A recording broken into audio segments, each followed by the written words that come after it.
Voici un portrait du PharmD, le doctorat de premier cycle en pharmacie de l'Université Laval. Structure du programme. Le doctorat est composé de 164 crédits, comportant 41 semaines d'apprentissage en milieu professionnel, donc de stage. Il y a des sessions d'automne, d'hiver et d'été et il y a 5 cheminements possibles. Ce programme vise à développer 5 compétences. Ces compétences sont développées grâce au développement de 14 postures qui sont des qualités. Ces postures sont identifiées comme étant nécessaires à la profession. L'apprentissage se fait sur 4 phases. Les phases sont débutant, novice, intermédiaire et compétent. Une phase, c'est une année scolaire. Il y a des indicateurs de cheminement à atteindre pour chacune des phases. L'étudiant sera fréquemment amené à faire des auto-évaluations de son cheminement.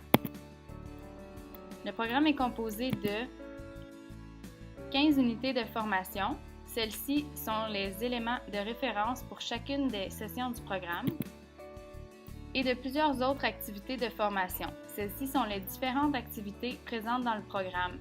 Elles sont divisées en catégories par couleur selon leur thème. Voici un portrait de la structure du programme pour le cheminement régulier.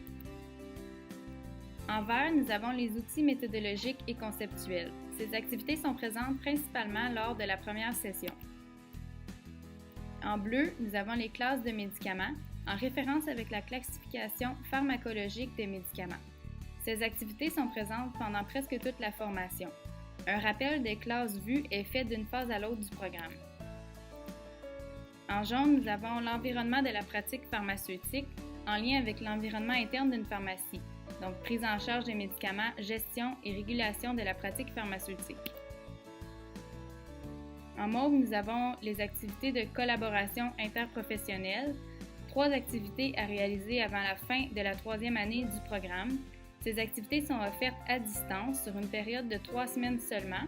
Par contre, la présence en classe est nécessaire lors de 2 jours préétablis la fin de semaine. En gris, nous avons les activités d'intégration et de synthèse. Ces activités de formation sont composées de diverses activités, telles que des jeux de rôle, des études de cas, l'apprentissage par simulation, ainsi que le retour sur les apprentissages, dans le but d'intégrer les apprentissages ainsi que faire leur synthèse. En brun, nous avons les rendre compte.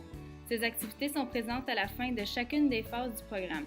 Cette activité permet à l'étudiant de démontrer qu'il a atteint le degré attendu pour chacune des compétences qui composent le programme. De plus, il doit démontrer qu'il a développé chacune des postures prévues pour chaque phase du programme. En gris, nous avons les exigences spécifiques du programme, dont un cours de langue, 9 crédits d'ouverture sur le monde, ceci représente par exemple 3 cours de 3 crédits chacun, ainsi qu'un projet d'exploration. En rouge, nous avons les apprentissages en milieu professionnel, donc les AMP. Ils représentent 41 semaines, donc 41 crédits au total. Il y a des apprentissages en milieu communautaire, d'établissement, connexes à la pharmacie et non traditionnels. Ils sont présents dès la 2e session du programme.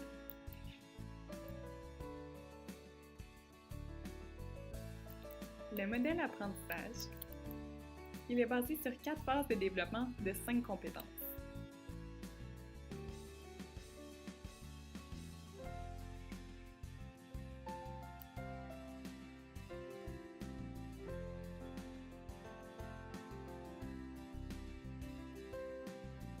Les 5 compétences sont plus précisément la mise au point de la thérapie médicamenteuse, la transmission du savoir thérapeutique, la prise en charge du médicament, la gestion de la pratique de la pharmacie et finalement l'engagement vers la profession. En plus des 5 compétences, 14 postures ou qualités professionnelles seront développées tout au long du programme. Voici quelques exemples des postures de la première phase. Donc, être empathique au client, soigner à l'image professionnelle et d'autres.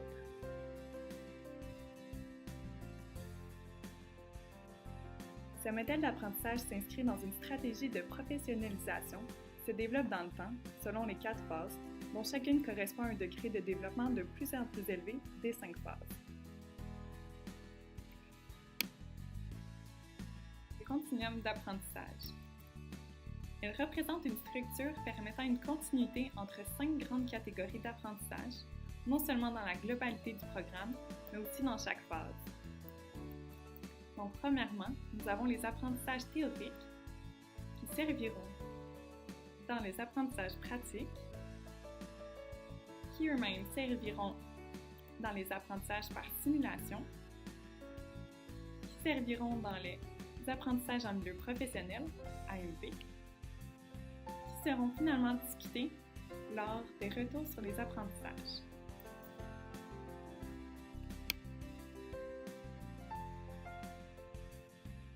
L'approche professionnalisante, ça favorise la progression dans l'apprentissage de la pratique.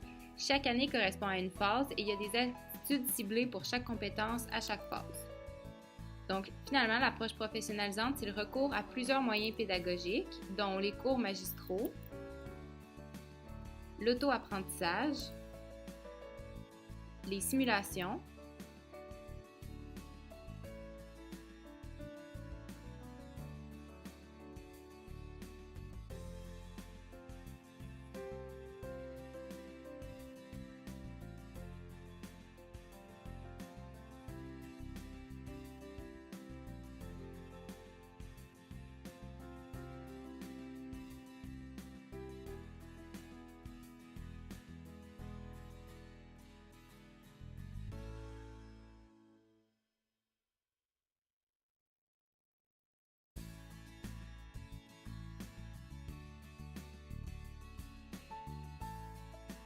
les laboratoires,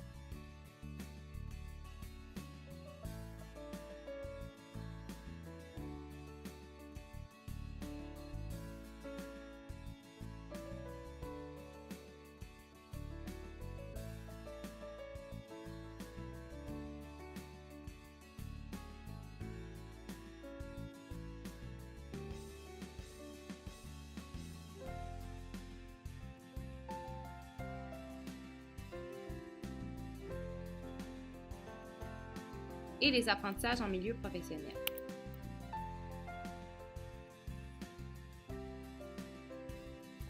Les étudiants sont continuellement épaulés durant leur cheminement dans le programme. L'autonomie est ainsi très importante dans le programme, mais l'encadrement des étudiants est tout aussi primordial. Pour ce faire, un responsable d'encadrement des étudiants, le REE, se voit attribuer une communauté d'apprentissage.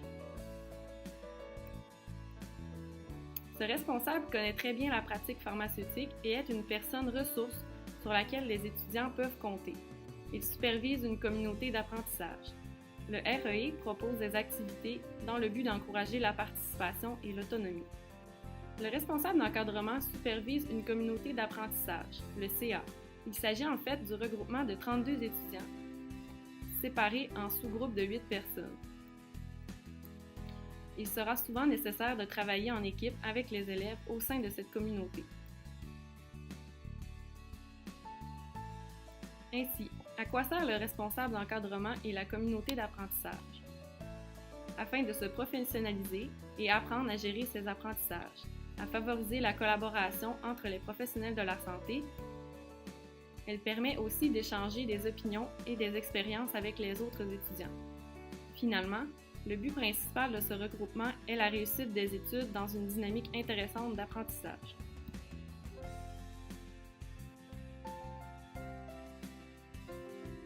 La vie étudiante en pharmacie, c'est dynamique et très actif. Il y a plusieurs associations dont on peut faire partie et plusieurs activités parascolaires. Finalement, la pharmacie, c'est l'officine, la gestion, l'hôpital, l'industrie, l'enseignement, la recherche et le secteur public. Alors finalement, on espère que ce portrait du PharmD vous a donné une image globale et éclairée de ce qu'est le programme de pharmacie de l'Université Laval.